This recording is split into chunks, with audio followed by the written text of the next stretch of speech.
Hey friends, it's Gloria and welcome back to another video. I know that there are many new faces thanks to the wonderful Olive. She just said the kindest and sweetest words and sent many of you over here, and so I so appreciate her, but also all of you for subscribing and helping this little channel grow and being curious about what I have to say about some books. So my most recent video was a 1K Q&A. You can go watch that if you're curious about me and getting to know me more personally and my book tastes. But then I was thinking about what kind of video I should put out next to give you a feel of the kind of books that I enjoy reading. And so I thought I would do a 5-star prediction video. I've never done one before. I thought that this would give you a good idea of maybe some of my reading tastes, some 5-star books that I've already read, and why I'm excited about these potential ones that I'll name here in a bit. So I have 10 books to talk about. Now, I was thinking about fiction and nonfiction, and I made my list, and really the main standouts were all nonfiction, and so I thought, you know what, I'm just gonna make a whole nonfiction video, because honestly, like I mentioned in my reading stats and survey, I have a much easier time rating nonfiction 5 stars, because I don't know, I think I like nonfiction more than fiction, maybe? I don't know if I'm there yet to say that bold of a statement. But in general, my nonfiction gets higher rating. So if I'm gonna make a true 5-star prediction video, then it should be about the nonfiction books that I'm excited about. Not that I'm not excited about fiction reading, I am, but I'm excited about these books and I'll give some reasoning behind why. So in honor of Olive, the first book I'll mention is Catherine the Great, Portrait of a Woman by Robert K. Massey. Olive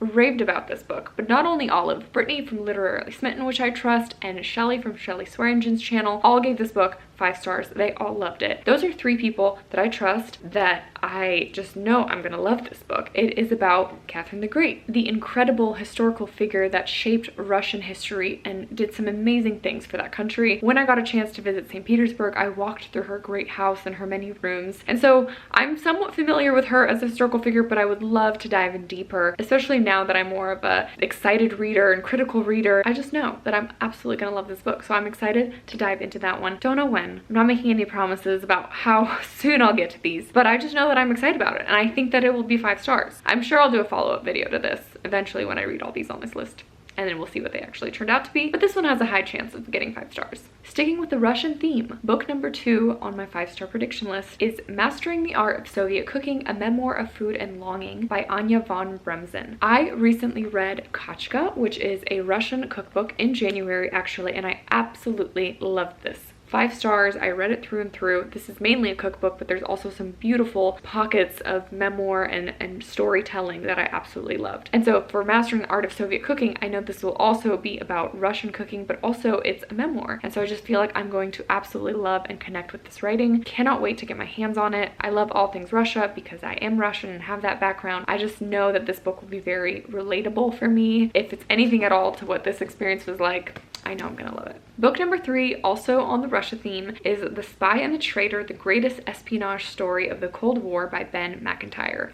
This book has been on so many of my to-read lists, and I'm still ashamed that I have not gotten to it yet. I will read it. I need to read it. I know I'm gonna love it. I loved the movie The Courier starring Benedict Cumberbatch. This is a movie adaptation, not necessarily of this book, but of this story that this nonfiction book is representing. This story is a spy espionage story about a high-ranking KGB official in Russia during the Cold War, and he defects and decides to spy for the US government. There's some absolutely tragic things that happen, but I'm excited to try Ben McIntyre's writing and see how I connect with his storytelling. Again, I love the movie. I want to know more details of the story, and so I can't wait to dive into this one. It will definitely be more of like a true crime kind of read. Speaking of true crime, book number 4 is Say Nothing, a True Story of Murder and Memory in Northern Ireland by Patrick Radden Keefe. Now, I recently just read What the Wind Knows by Amy Harmon, which is a historical fiction, but it is set in Ireland and it goes deep into the Irish history around the revolution, around the IRA, everything that was happening in like the 1920s and throughout the 1900s. This was really my first exposure to any of this Irish history that I was completely unaware of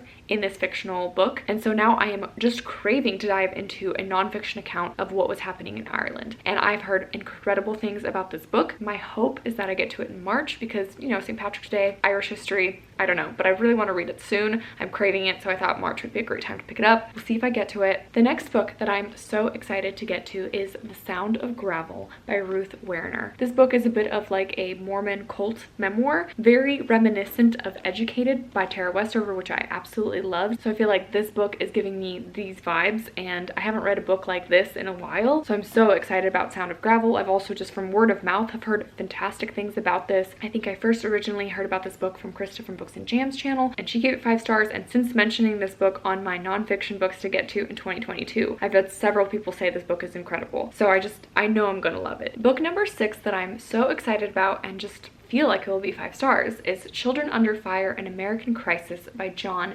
Woodrow Cox. I read Columbine by Dave Cullen in 2021 and loved it. Gave it 5 stars, was an amazing nonfiction account of the Columbine school shooting. And so this is another nonfiction account of gun violence, particularly in school shootings, and how children are affected by that trauma. Incredibly tough subject matter, but I am so excited to read it and just sit in it, learn some things, and I'm sure that it will just make me cry like a baby. But I cannot wait to get into this one. In a similar fashion, I absolutely loved The Only Plane in the Sky, An Oral History of 9/11. Read this for the 20th anniversary of the September 11th attacks. It was an incredible book. And so after this, I'm like, I need to read more books on the subject matter. And so I'm really excited to get to The Day the World Came to Town, 9/11 in Gander, Newfoundland by Jim DeFeed. From the few people that I've seen read it, they say this is a little bit more of like a heartwarming, wholesome, versus this one was not necessarily heartwarming or wholesome. This was very, very intense and shocking and dramatic. A lot of information, but so incredible. So I feel like this one will be a little bit more like sweet because it's how resilient people are and how people just came together during this absolute tragedy. From my understanding, because all of the planes got grounded during 9/11, a lot of planes had to redirect because they couldn't land near New York or near DC or anywhere on the East Coast. They were directed to Canada, to Newfoundland. And so this airport now had like a ton of planes that were landing, didn't know what to do with all these people. So they were all like staying in this airport. And so it's the story of just all of these people coming together and being there for each other during this very, very traumatic and tragic moment in history. I just know it's gonna be 5 stars. I'm gonna love it. My next 2 books, books 8 and 9, are both Holocaust stories. Now I have had an incredible time reading Night by Elie Wiesel and The Hiding Place by Corrie ten Boom. Both of these were 5-star reads. The Hiding Place was one of my favorite nonfictions of 2021. I just love sitting in a Holocaust memoir and a story because it is such a traumatic and hard thing for any human to go to. I cannot even imagine. And again, I think I gravitate towards it because these people who are writing these stories often share human resilience and just pushing through and finding love and humanity and dignity in the most undignifying of human circumstances. Just some of the most evil atrocities that a human can experience, and someone working through that and then coming out on the other side and telling their story. That's part of the reason why I love those kinds of stories so much, and there's so many out there that I can't wait to read. One that I'm very excited to pick up is Man's Search for Meaning by Viktor E. Frankl. Frankl is a psychiatrist, and this is his memoir living through the Nazi death camps, and he grapples with life's meaning and the kind of trauma one went through and how to cope with that experience. And I've just heard incredible things about this book. Cannot wait to read it. Another one that I'm so excited about is Irina's Children by Talar J. Mazeo. Irina was a social worker in Poland, and she smuggled out a lot of the Jewish children from the Jewish ghetto in Warsaw.